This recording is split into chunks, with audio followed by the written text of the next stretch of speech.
चिरकुंडा नगर परिषद में प्रधानमंत्री आवास योजना में हुए कथित भ्रष्टाचार का मामला अब तूल पकड़ता जा रहा है। राष्ट्रीय जनता कामगार संघ के अध्यक्ष राजेश कुमार मिश्रा ने नगर परिषद के कार्यपालक पदाधिकारी को पत्र लिखकर आरोप लगाया कि उपाध्यक्ष विजय यादव अपने पत्नी और 2 भाई के नाम पर आवास योजना का लाभ लिया है।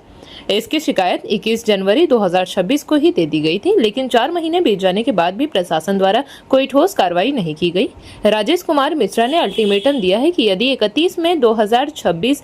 निष्पक्ष जांच और दोषियों पर कानूनी कार्रवाई नहीं हुई तो वे 1 जून 2026 नगर परिषद कार्यालय के बाहर राष्ट्रीय जनता कामगार संघ के बैनर तले समर्थकों के साथ भूख हड़ताल पर बैठने को मजबूर होंगे। वहीं इस पूरे प्रकरण पर जब उपाध्यक्ष विजय यादव ने संपर्क किया तो इन आरोप को निराधार और इस जांच का विषय बताया। अब सवाल ये उठता है कि क्या चिरकुंडा नगर परिषद प्रशासन इस डर में है कि केचुआ खोदते खोदते नहीं कोई बड़ा सांप ना निकल जाए। चुनाव से पहले भ्रष्टाचार मिटाने का दम भरने वाले नेताओं और प्रशासन की यह निष्क्रियता अब शहर में चर्चा का बड़ा विषय बन गई है।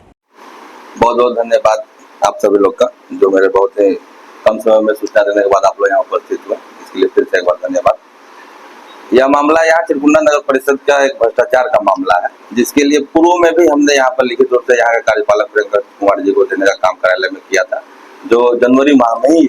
इस मुद्दा को उठाने का काम किए थे। यहाँ पर अभी वर्तमान में उपाध्यक्ष जो बने हुए हैं विजय यादव जी, उनसे जुड़ा हुआ यह मामला है, क्योंकि वह पूर्व में भी यहाँ पार्षद रहे और पार्षद रहते हुए उसे अपने कार्यकाल में अपनी पत्नी के नाम पर, अपने दोनों भाई अजय राय और संजय राय के नाम पर इन्होंने यहाँ प्रधानमंत्री आवास से आवंटन कराने का काम किया था। और जब उसका आरटीआई मार करके हम उनका पता किए तो उसमें उनको पता चला कि वो अपनी पत्नी के नाम पर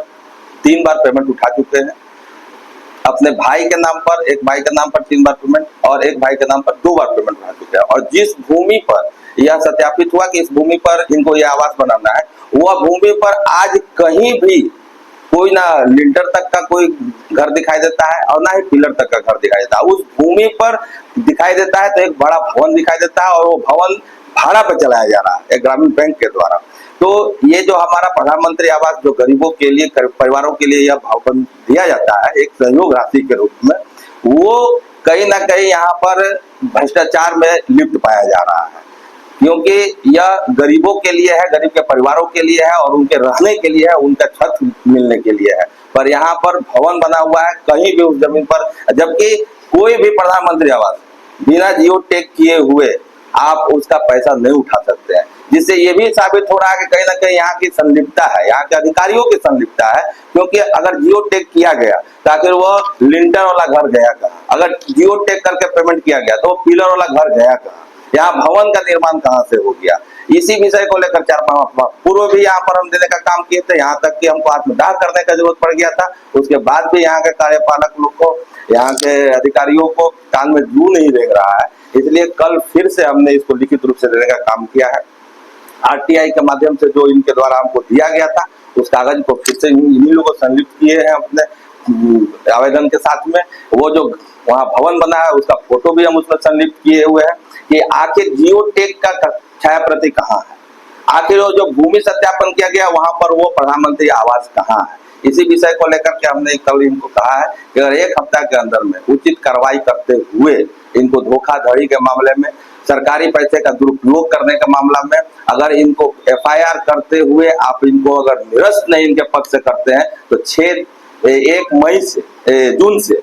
भूख हड़ताल पे हम अपने पूरी टीम के साथ यहाँ बैठने का काम करेंगे। जेपी भारत लाइव, भारत की बात जेपी के साथ। वीडियो को लाइक करें, शेयर करें और चैनल को सब्सक्राइब करें।